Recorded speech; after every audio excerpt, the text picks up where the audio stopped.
So let's just refresh your memory. We are looking at fetch, where a user is going to get a list of peers who are downloading the same file. So you need to answer which piece to request, that is taken care of by the piece selection algorithm, from whom to request, and whose request to accept or deny, that is taken care of by the choking algorithm. So your overall goal in BitTorrent is to enable fast download of the entire file for the peers. And the challenge is that the peers come and go. Not just this, the initial seeder itself may be off, maybe due to cost reasons. So you cannot really rely that the seeder will always be present, the initial seeder that is. So tell me, what can go wrong if you don't pay attention to piece selection? Well, you may end up in a situation where none of the peers, current peers in the swarm, have the missing pieces, in which case your download is not going to complete. So it's very important to ensure that there is someone out there within the swarm that have the missing pieces, which basically implies that when you are selecting pieces globally, you need to ensure that there is only small overlap of pieces across the peers. If there is a large overlap, then there is a good chance that you may end up not getting some pieces. So given this, how do you solve this problem? In other words, when requesting for a piece, which piece would you request? Right? You should always request for the rarest first piece. We will see this shortly. But this is not always true. At the beginning, you should request for random piece, and at the end, there is something called an end game mode. So let's see what this is. As I mentioned, rarest first is the general policy. You request this piece that is owned by the least number of peers. So that way, the initial seed that is out there can get more information out into the swarm.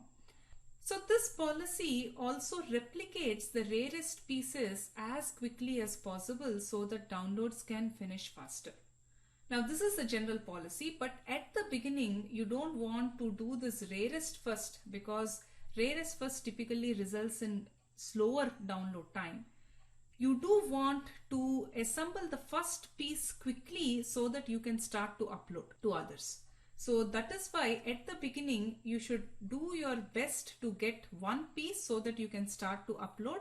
After that you can do this rarest first. Let's say you have gotten most of the pieces except for one piece, and this piece you are taking a long time to download. This happens often because you're downloading that piece from a peer that has very low transfer rate, in which case your download is going to stall. In order to avoid this, there is something called an end game mode, where that last piece subpieces you're going to request from all the peers. So that is what you're going to do. You send requests of all subpieces to all the peers. So you will likely get multiple copies of it, but you can always cancel the request later once you have downloaded all the subpieces. It does waste bandwidth, but since this mode is very short, it's still okay. Otherwise, your file transfer is going to take a lot of time. Now, suppose you have decided that you want a specific piece. Now, which among the list of peers should you contact? That is taken care of by the choking algorithm. So the goal of the choking algorithm is to ensure that all the peer resources are utilized efficiently. The challenge here is these freeloaders, that is peers who are downloading but are not uploading. So you need to do something about them. So BitTorrent employs a very nice tit for tat strategy.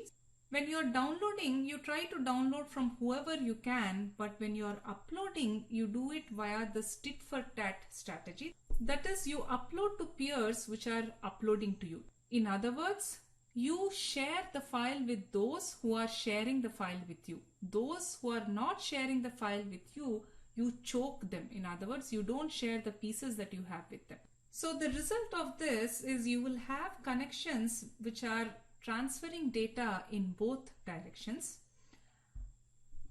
So while you are downloading from some peers, you should also probe for new peers, maybe with the hope that these peers give you better transfer rates, because as I mentioned, nodes do come and go, and if there is some node which has joined which provides very good transfer rate, you may want to download from that particular node. So you should also probe for these new peers. So in implementing this tit for tat strategy, choking is a very important aspect. Choking is nothing but temporary refusal to upload to a peer. This is how it is done in BitTorrent. Any peer will permit upload, that is unchoke, to a fixed number of peers. Typically this is defined as 4. That is, at any given time, a given peer is ready to share the file, this is the upload portion of it, to 4 of them.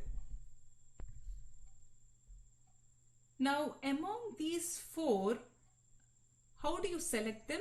You upload to 3 peers that provide the best download rate. In other words, you are also downloading the file from someone.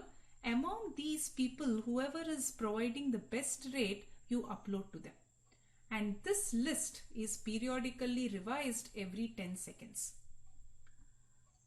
Now, as I mentioned, you should also probe for new peers that are joining that may provide better choices. So this, you're uploading to 3 peers, but this value is 4. So this remaining 1, you do what is called optimistic unchoke. In other words, you're not bothered too much about the transfer rate. You just choose a random peer and see if it is going to provide a better transfer rate.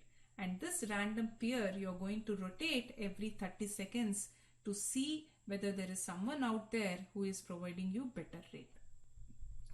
So at a high level, what this boils down to is you are uploading to those who are downloading to you at the best possible rate.